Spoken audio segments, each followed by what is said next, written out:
Evolutions. My goodness, this might be one of the most controversial sets in the last maybe decade in the hobby.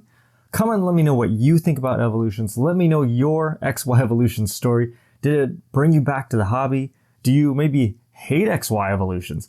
I think I'm going to have a lot of fun reading your guys' comments. Let me know what you have to say about this set. But what stands about evolutions is how booster boxes used to be as low as $70. And then during 2020, this epic year of 2020, it went to the moon and it went up to over $1,000 a box. I want to say the highest price I saw was something like $1,100, $1,200 a booster box. And that definitely worked out great for believers in evolutions and for holders like myself due to the fact that the price increased so much. Now, am I crazy for believing in evolutions? Maybe I am, and we'll see what happens long term. But I gotta say, I feel pretty good about it. I don't know how low that this set is gonna drop, but I feel good about my Sealed Evolutions product, and I'm gonna tell you why.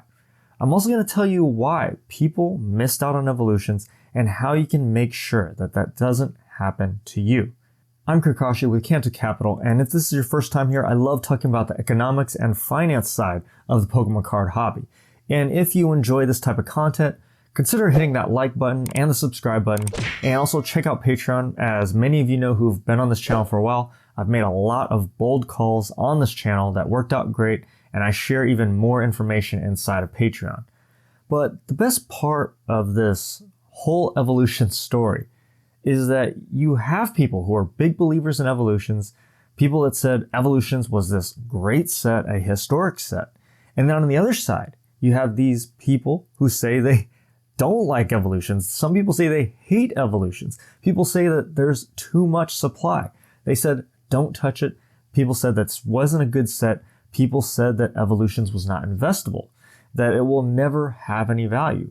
A lot of people said those things, and there are still a lot of people who still think that today. And I don't know if there's a more controversial set because of what a big contrast there is in the opinions of this set.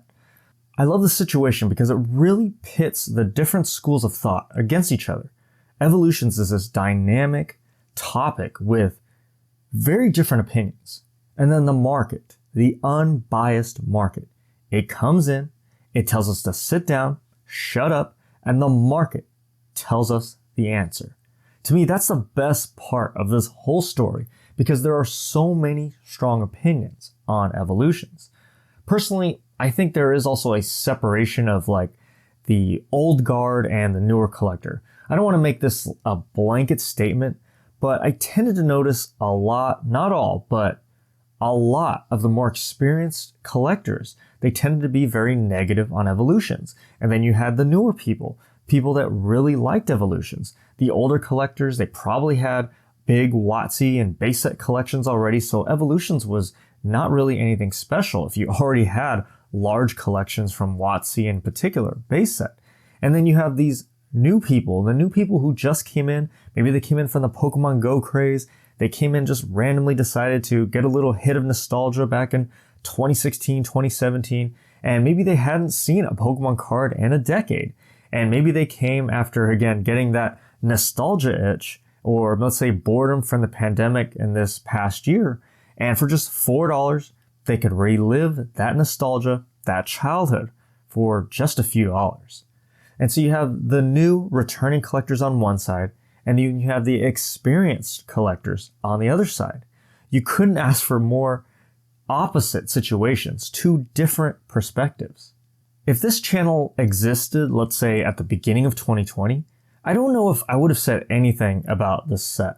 I definitely liked evolutions. I have a position in evolutions, but I think considering the controversy surrounding it, I probably would have kept my thoughts to myself or maybe saved those details for a place like a Patreon where I could really break down what I thought about the set and the finer points and how it all really fits together. The stuff that I guess most people on YouTube, they don't really want to watch or they won't click on because people don't really like that type of in-depth analysis.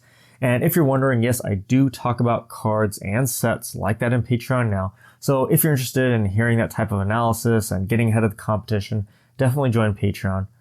But anyway, about evolutions, it's such a great story because of, again, how different the opinions are. It's not like Hidden Fates where pretty much everyone loves it. Everyone loves Hidden Fates. Now, maybe there's debates about whether Hidden Fates is going to have any future value due to the supply, but most people agree that Hidden Fates is a special set and it's a great set. But Evolutions is one of these weird, love it or hate it kind of situations. And we had all of these unique problems during that time period. We had problems like unprecedented supply, the fact that it was printed for 4 years, which is still probably one of the highest printed sets ever besides maybe base set.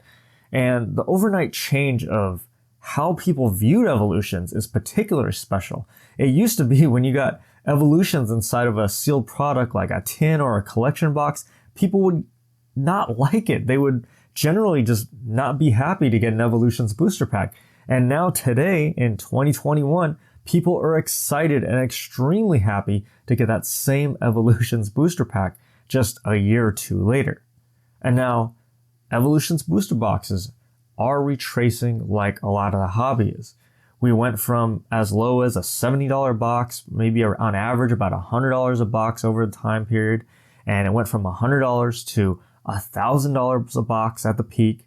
And now we've retraced somewhere about 25 to 35% or so from the highs for Evolutions booster boxes.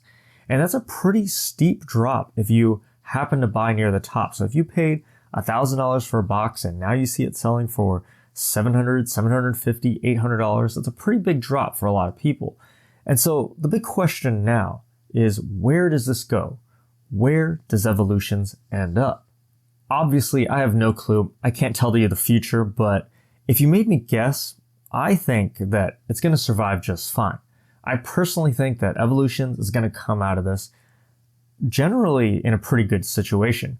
I like Evolutions. I love what it did for the hobby. I love its unique story. Maybe I'm wrong, but I'm willing to bet on it by holding onto my Evolution sealed product.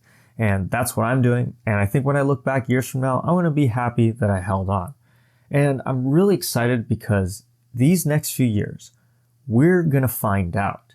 It might take 2, 3, 4, 5 years, but we're going to find out whether Evolutions booster boxes or just sealed product in general are really going to hold any value.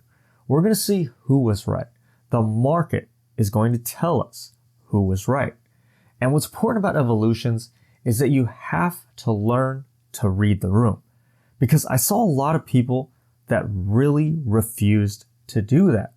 And I'll give them all the credit for sticking to their beliefs, but I think some people were just a little too closed off to what the masses were saying. And they weren't realizing the fundamental shifts that were happening in the marketplace. People were ignoring how much other people loved Evolutions, the fact that it brought new people back into the hobby, the passion and the love they had for Evolutions and the nostalgia that they built on a brand new modern set like an Evolutions. It was so painfully obvious, and that's part of why I invested into this set. It's one of those things that I definitely would have discussed if I had a Patreon back then, if this channel existed back then. And just to be clear, I'm not telling you to buy something that you don't believe in or something that you don't like, but rather to remember to look at things from other people's perspective. If you are bearish on something like an Evolutions, but you keep hearing a ton of people say how great it is, you keep hearing something that is the opposite perspective of what you have, and you keep hearing it, and you keep hearing it a lot, over and over and over again, repeatedly. Sure, it might be hype. Maybe people are just caught up in the excitement and the FOMO, and they're just going crazy and just buying things that they shouldn't. And maybe people are wrong. But don't just immediately dismiss it as hype. Think about why people are saying what they're saying. Where are the voices coming from? And how many people are saying it and thinking it? Because if you ignore that, you might miss out on an obvious opportunity like an Evolutions. And if you start paying attention to what the market is telling you, you're going to start seeing a lot more success, and you're probably going to start making a lot more money. Because the signs are usually there. It's usually right there in front of us. And if we just looked a little bit harder, and if we just paid a little bit more attention, I think you would be surprised with what you discover and how much profit is up for grabs. Comment and let me know your XY Evolution story. Let me know what you think about the set. Do you love it? Do you hate it? Did it bring you back to the hobby? Do you wish it never existed? Let me know what you think. Like, subscribe. Also get my in-depth breakdowns on the hobby, what I'm doing, product picks of the month, and more after you join Patreon. Link is in the description for that. Thank you so much for watching. I'm Kakashi with Canto Capital. Have a great day, and I will see you in the next video.